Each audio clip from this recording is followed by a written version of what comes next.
안녕하세요. 부항사 한지환입니다. 저는 현재 이lum공학원 고3 이제 가르치고 있고요. 오늘 간단하게 고3 정규 수업에 대해서 안내를 해드리려고 합니다. 여기 이렇게 적혀 있는 건 저희가 이제 앞으로 해야 되는 것들이고 현재 진행 중인 것도 있습니다. 고3은 사실 정규 수업이 언제부터 시작이 되냐면 12월부터 이제 시작이 됩니다. 이제 방학이 시작되는 시점부터 시작을 해서 보통 이제 그 기점, 그러니까 1월 달을 기점으로 해서 이제 기출 분석이라고 해가지고 현재 지금 아이들과 10주에 걸쳐서 기출 분석을 하고 있고 총 12주 과정으로 진행을 하고 있습니다. 이제 기출 분석을 해야 되는 이유는 사실 뭐 시험을 내는 주체가 평가원이기 때문에 현재 이제 평가원이 그동안 좀 어떻게 변해왔고 이 시험에 대해서 출제하는 방향성에 대해서 저희가 이제 인지를 해야 될 필요가 있기 때문에 기출 분석을 하는 거죠. 그래서 이제 기출 분석이 10주 정도 지나서 3월 중순이죠. 3월 한 둘째 주에서 셋째 주가 되면 이제 수능 특강 수업이 저희가 이제 들어가게 됩니다. 올해 수능 특강 같은 경우에는 총 몇 작품이냐면 대략 한 122작품 정도 될 것 같아요. 자, 여기서 말씀드리는 건 이제 수능 특강 문학을 말씀드리는 겁니다.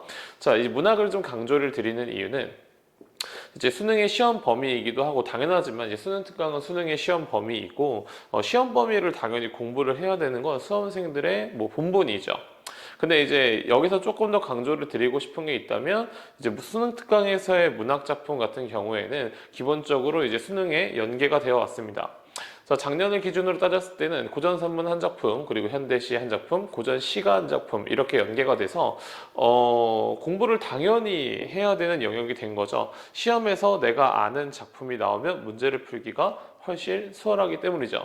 그래서 이제 5월달 정도까지는 저희가 이제 수능 특강 전체 작품에 대한 해설이 모두 진행이 됐고 이 역시도 모두 다 녹화가 될 예정입니다.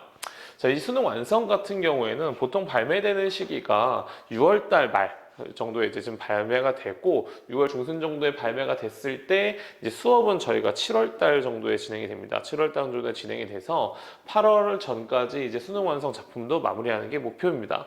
그러니까 이제 뭐 수능 완성도 대략 이제 안에 있는 작품들 따지면 한 30작품 정도 될 텐데 올해는 그래도 작년에 비해서 작년에 수능 특강이 한 140작품 정도 됐었거든요. 이제 그런 걸 봤을 때 올해는 조금 더 아이들이 좀 준비하기가 조금 더 수월하지 않을까 이렇게 생각을 좀 합니다. 그리고 이제 뭐 이런 이야기들을 많이 하세요. 작년 수능이 이제 화법과 작문이랑 이제 언어와 매체 이제 등급 간 격차가 좀 되게 넓었죠. 한 4점 정도 차이가 났었는데 그래서 이제 올해도 학부모님들이 많이 물어보세요. 과연 선택 과목을 무엇을 해야 되냐 이렇게 많이 물어보시는데 이건 사실 뭐 결론이 좀 명확하긴 합니다. 뭐 대부분의 학교에서 내신으로 언어와 매체를 이제 체험을 하고 내신으로 뭐 어느 정도 한 학기를 언어와 매체를 되게 많이 공부를 했다 하면 당연히 언어와 매체를 선택을 하셔야 되고요. 그게 아니라면 엔간하면 화작을 추천을 제가 드립니다. 합법과정을 좀 추천을 드리고 그런 이유는 시간의 문제가 있겠죠. 만일 학생이 뭐 상황마다 좀 다르긴 하지만 예를 들어서 뭐 시그니처 과목이 하나 있어서 내가 뭐 수학을 굉장히 잘한다거나 아니면 뭐 영어를 굉장히 잘한다거나 뭐 언어와 매체 이전에 뭐 합법과정문으로 풀었을 때 뭐 문학과 독서에서 점수가 좀 굉장히 높게 나오는 편이다. 이러면 사실 언어와 매체를 추천을 드려요. 그러니까 이게 무슨 얘기냐면 언어와 매체를 공부하는데 저희가 적어도 뭐 문법에 대한 특강도 해야 되고 뭐 그런 것들을 뭐 다 잡는 데에서 대략적으로 한 달 정도의 시간을 갖죠. 뭐 좀 더 압축적으로 이제 얘기하면 한 2주 정도를 밀도 있게 공부를 해야 된다라는 건데 그런 시간이 난다면 언어 매체를 하시는 게 당연히 정답이긴 합니다. 근데 그게 아니라면 당연히 합법과 작문을 통해서 합법과 작문은 사실 뭐 공부의 방향성이 있는 문제가 아니라 좀 많이 풀어보다 보면 어느 정도 감이 잡히는 영역이기 때문에 공부 시간을 어느 정도 조금 덜 투자할 수 있다라는 장점은 있죠. 그래서 선택 과목은 이제 그런 유불리에 따라서 선택을 하시면 좋을 것 같고 저희 수업 같은 경우에는 이제 언어 매체를 선택하는 친구들에 한해서 제가 이제 미리 촬영한 이제 문법 강의를 서로 이제 따로 제공을 해드리고 교재도 제가 만든 문법 교재를 이렇게 제공을 해드리게 됩니다. 자, 그리고 이제 독서는 제가 그냥 따로 빼기는 했는데 사실 모든 학생들이 이제 뭐 오늘 이 간단한 설명의 제일 뭐 마무리라고 하면 제일 중요한 얘기이기도 하겠죠. 우선은 이 수능 국어는요.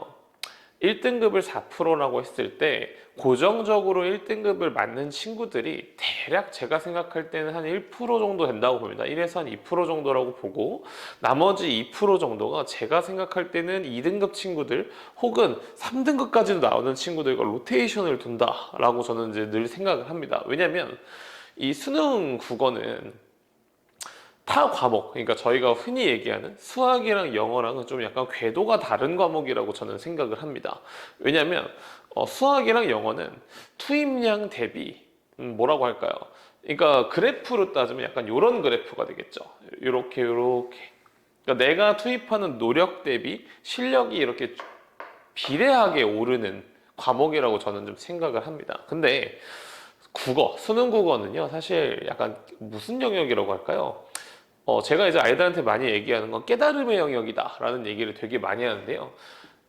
어느 정도 상승폭이 생긴 다음에 성적이 굉장히 일정하게 유지가 되다가 어느 순간 뿅 하고 점프를 하고 다시 한번 유지를 하다가 뿅 하고 점프를 하는, 저는 이제 그런 이제 시스템이라고 보고 있고, 뭐 이거는 이제 통계적으로도, 그러니까 아이들의 성적에 대한 어떤 통계를 내봐도 그렇게 계속 진행이 되는 걸 보고 있습니다. 그래서 이 독서 영역을 제가 얘기를 하기 전에 좀 말씀드리고 싶은 게, 아이들이 너무 이제 보통 이제 모의고사를 잘 봤어? 모의고사를 못 봤어? 뭐 이런 것들을 물어봤을 때 아이들의 대답은 거의 비슷하거든요. 뭐 3, 4등급 때 친구들은 선생님 제가 독서 한 2지문 정도 날린 것 같아요. 혹은 뭐 1지문 정도를 날린 것 같아요. 뭐 1지문을 날리고 나머지를 다 맞았다면 거의 한 3등급 나오거든요. 근데 이제 뭐 2지문을 날렸다 그럼 4등급이 나오겠죠. 근데 의외로 2등급에 가까운 친구들도 독서가 좀 어려웠다고 얘기를 합니다. 이게 무슨 얘기냐면 이 수능국어에서 이 독서가 주는 이 부담감이라는 것도 설명할 수 있겠지만, 역설적으로 문학에 시간이 많이 걸렸다는 걸 이제 의미합니다. 문학에 시간이 좀 많이 걸렸기 때문에 독서를 마지막으로 푸는 수험생의 입장에서 당연히 문학을 풀 시간이 없었기 때문에 1지문 혹은 2지문이 날아갔겠죠. 그러면 이걸 다시 역으로 생각해보면 수능 국어를 잘 보기 위한 방법은요, 굉장히 간단합니다. 여기 이제 문학이라고 하는 영역 있죠? 자, 빨간색으로. 이 문학이라고 하는 영역을 완벽하게 시간을 좀 빠르게 해서 잡을 수 있다면, 그리고 선택 과목도 플러스로 잡을 수 있다면, 독서에 대해서 이 시간이라고 하는 영역을 잡아낼 수 있겠다라는 게 지금 제가 이 몇 년 동안 아이들을 가르쳐 오면서 내린 결론입니다. 그래서 저희 수업도 이제 3월 중순부터 수능 특강 122작품을 다 하는 이유도, 그리고 7월 달에 수능 완성을 하는 이유도 다 여기와 일맥상통합니다. 아이들이 문학에 대한 자신감을 얻으면 문학을 20분, 25분 내에만 빠르게 잘 맞추고 정답률을 올릴 수만 있다면, 이 독서는 사실 시간 대비한 싸움이죠. 그리고 꾸준하게 그냥 이제 계속 해나가야 되는 부분이 있고, 그렇게 된다면 기본적으로 3등급은 꿈이 아니고, 3등급은 당연히 나올 수 있다고 치고, 3등급 정도에 올라가게 되면 2등급도 보이게 되고, 2등급이 올라가게 되면 1등급도 보이게 되겠죠. 실제로 저는 이제 이런 교육 방식을 토대로 이제 한 3년 정도, 만 3년 정도를 지금 이렇게 요 강조점을 토대로 아이들을 가르치고 있는데요.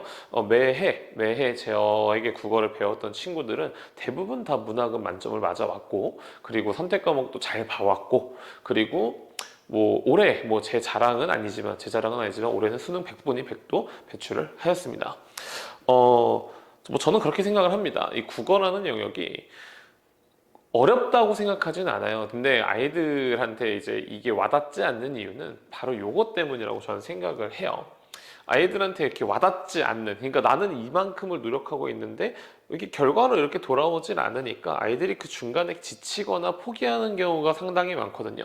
저는 이제 그거를 잡아주는 사람이다라고 이제 항상 생각을 하고, 그리고 이제 좀 등급대가 낮은 친구들은 제가 좀 시키는 것들을 잘 해낸다면 아마도 좀 많은 도움을 받을 수 있지 않을까 싶습니다. 저희 같은 경우에는 이제 수업 때 기본적으로 사설 모의고사들이 제공이 되고요. 그리고 당연히 이감 모의고사, 학원에서 이제 구매할 수 있는 이감 모의고사로 정규 수업을 진행을 합니다. 그걸 토대로 제가 과제하는 방법을 알려줄 거고, 그 과제하는 방식을 좀 충실하게 좀 잘 따라간 친구들은 대체적으로, 그러니까 통계적으로 성적이 모두 좋았습니다. 자, 올해 100분이 100을, 올해 100분이 100이 나왔던 친구 역시도 저를 처음 만났을 때가 아마 3월 정도였던 재수생이었는데, 이제 그 친구는 이제 국어를 좀 잘해야 되던 친구여서 처음에 시작할 때가 아마 4등급 정도였던 걸로 제가 기억을 하는데, 그 친구가 100분이 100을 어떻게 맞았냐면 정말 제가 시키는 것들을 정말 하나도 빠짐없이 되게 열심히 수행을 했습니다. 실제로 과제장을 보면 너무 예쁘게 잘 해오고, 거기에 대해서 아이가 좀 흡수를 되게 잘하려고 하는 노력을 했기 때문에 이런 결과가 있지 않았나 싶습니다. 이 정도면 사실 제가 말씀드리는 어떤 모든 것들을 되게 압축해서 말씀을 좀 드린 것 같고요. 좋은 선택을 하셔서 아이를 저한테 맡겨주신다면 제가 좋은 성적으로 보답할 수 있도록 하겠습니다. 감사합니다.